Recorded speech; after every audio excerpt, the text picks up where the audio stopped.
I'm David Thompson, and I'm going to be talking to you about Europe Divided. Europe Divided is a game I co-designed with Chris Marling. It's a post-Cold War competitive game for two players, ages 12 and up, and it plays in about 90 minutes. So this game is, as I said, it's a post-Cold War theme. So although the Cold War theme is very popular among war gamers and Euro games with a war theme, the post-Cold War theme has not been explored very much. And the reason for that, obviously, was that the decline of Russia after the Cold War. But with the recent resurgence of Russia in the late 2000s, this topic is now it's much more topical. So we've developed a game, and I'm just going to give you a brief overview of the game in this video, and I'll have a couple of follow-up videos in which I'll go into a little bit more depth. So right now, I just want to start with the intro and talk about the components and setup. So in Europe Divided, you're going to take the role of one of two different elements. You'll either be Western Europe, in which case you're controlling a combination of the EU and NATO, or Russia. And so one player controls each of those. As I said, it's a competitive game. It's also very asymmetric. So each player has strengths and weaknesses, and those play out both in the mechanics of the game and in the resources you're allocated throughout the game. So now I'm just going to cover the components and the initial setup. So I'm using Tabletop Simulator. It's a virtual tabletop software that I use to play test the game with players throughout the world. And so it's just a simulation of what the setup looks like. It should match similar to the physical components that were sent in the prototype. So the first thing we look at here is the meeples that are on the board. These represent armies, militaries.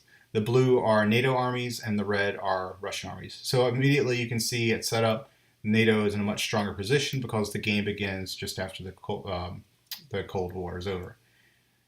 Now the board is divided into a few different areas. The green areas are the countries that are part of Western Europe. So again, either NATO or the EU or both.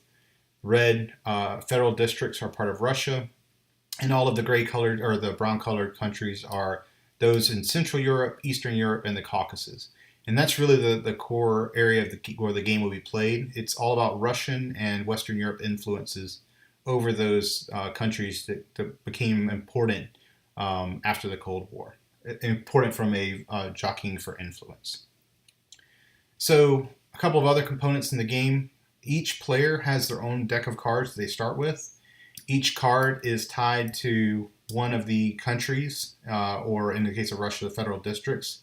So in this case, I'm looking at a Germany card, and you can see at the bottom of the card, there's a series of actions. I'll get into those later as I talk more about the mechanics of the game.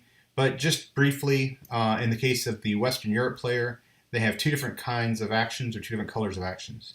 The yellow ones are Europe tied to the European Union, and the blue are tied to NATO. And that can mean different things for each card, depending on the type of card. And I'll talk about that more later on. But when you play a card, you can play any of these actions. So in this case, this card has 7 different actions. Now, the Western Europe player starts with a deck of 13 cards. They have 13 nations or areas they're controlling. In contrast, the Russia player has a deck of only 7 cards that they control. And as we can see here, the Russian player doesn't have to split their actions between the EU and NATO. They're just all Russian actions. So there's a much smaller deck. It's a smaller set of actions. In general, the cards are weaker, but the Russia player is able to cycle through the deck much more quickly. So it gives a much different play experience. Each player also has a set of contested countries.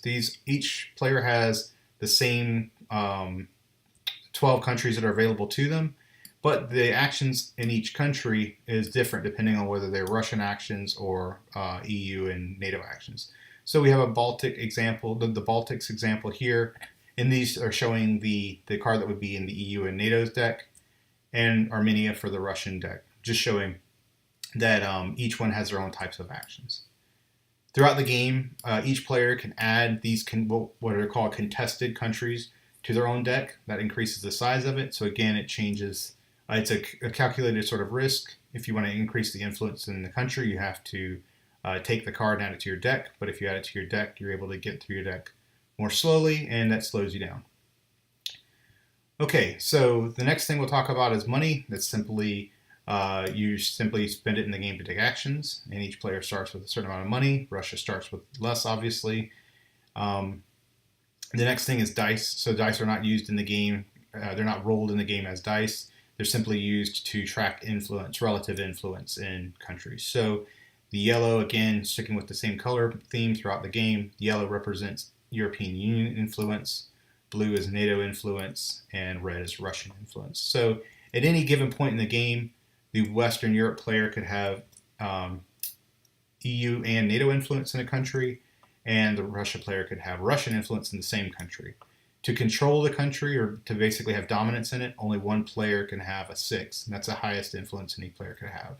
So even though both players can have influence, only one can have really dominance over a country.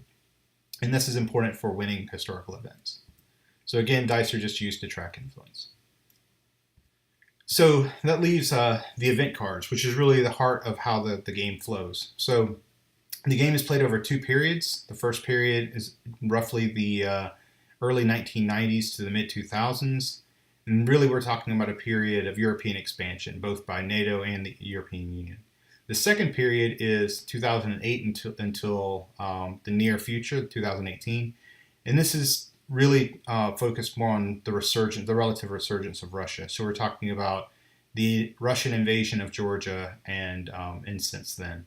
So for the first period, what will happen is players will take turns um, placing event cards. So they will play an event card on when they lead a turn, and I'll talk about that in more detail in the later video.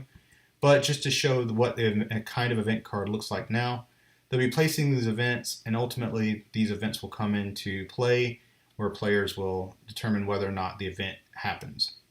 And so this is the anatomy of an event card. It will have the title. It will also have the conditions that have to be met. So each card will have one or more countries in which the condition has to be met. So in this case, the condition must be true in the Czech Republic and Slovakia, Hungary, and Poland. And the condition that has to be met is, in this case, the yellow dice, so the European Union, has to have more influence than Russia in the country. And if that condition is true at the time this event comes up, then the European Union or the Western Europe player will take the card because the condition was met, and they will have 4 points. If the condition was not met, then the card will just be discarded, and the European player, the Western Europe player, will not be awarded victory points.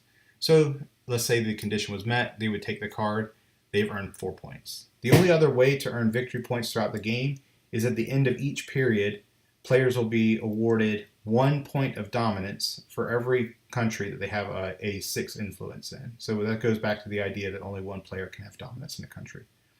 And players will play event cards, they will play actions to control or place influence and control and to conduct or move militaries. And the events will occur, and that will be the end of the game. By the time the turn marker reaches the end of the second period, the game is ended, and whichever player has the most victory points wins. So that's just a brief overview. I'll talk in more detail about the core mechanics in a later video.